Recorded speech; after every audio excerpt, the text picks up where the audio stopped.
नमस्कार, आपण पाहत आहात कलमवीर मराठी लाईव्ह। आज भोकरदन येथील तहसील कार्यालयाच्या सभागृहामध्ये जनगणनेसाठी नियुक्त करण्यात आलेल्या कर्मचाऱ्यांना ओळखपत्र व आवश्यक साहित्याचे वाटप करण्यात आले। भारतामध्ये आणि महाराष्ट्रामध्ये 1 मे पासून जनगणना प्रक्रियेला सुरुवात झाली असून ही स्वतंत्र भारतातील 8वी आणि देशातील 16वी जनगणना आहे। या जनगणनेसाठी भोकरदन तालुक्यातील शिक्षक, शिक्षिका तसेच विविध विभागातील कर्मचाऱ्यांची नियुक्ती करण्यात आली आहे। नियुक्त सर्व कर्मचाऱ्यांना आज साहित्य वाटप करण्यात आले असून उर्वरित साहित्य उपलब्ध होताच तेही देण्यात येणार असल्याची माहिती प्रशासनाकडून देण्यात आली। यावेळी तहसील कार्यालयातील कर्मचारी आभार यांनी सांगितले की 1 मे ते 15 मे या कालावधीत नागरिकांनी स्वजनगणना करावी। त्यानंतर नियुक्त कर्मचारी नागरिकांच्या घरी जाऊन जनगणना प्रक्रिया पूर्ण करणार आहेत। नागरिकांनी जनगणनेसाठी येणाऱ्या कर्मचाऱ्यांना योग्य माहिती देऊन सहकार्य करावे असे आवाहनही यावेळी करण्यात आले।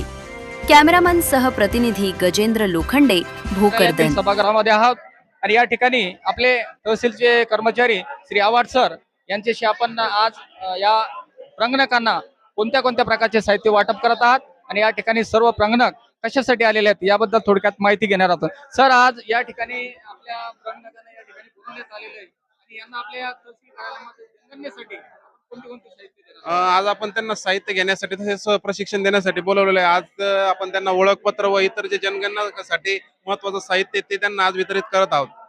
या ठिकाणी आपण बघू शकता की आवाड सर यांनी सांगितलं की या प्रंगणकांना आज सकाळपासून या ठिकाणी बोलवण्यात आलं होतं व त्यांना जनगणनेसाठी जे साहित्य लागणार आहे ते साहित्याचे या ठिकाणी वाटप करण्यात आलेलं असून हे सर्व शिक्षक असेल, इतर विभागाचे कर्मचारी असतील, या ठिकाणी आपलं साहित्य घेण्यासाठी आज आलेले आहात। खूप खूप धन्यवाद सर, आपण आज याबद्दल माहिती दिल्याबद्दल। ते 15 पर्यंत माननीय जिल्हाधिकारी यांच्या आदेशाप्रमाणे स्व जनगणना करण्यात आलेली असून यापुढे 15 तारखेच्या नंतर प्रत्येक प्रंगणक हा स्वतः नागरिकांच्या घरी जाऊन या ठिकाणी आपली जनगणना करणार आहे। या ठिकाणी आज यांना आयडेंटिटी कार्ड वाटप करून व साहित्य वाटप करून सर्व कार्यालयातील कर्मचारी आपल्या नियुक्तीच्या ठिकाणी जनगणना करणार आहेत। कलमवीर मराठी लाईव्ह, गजेंद्र लोखंडे, भोकर।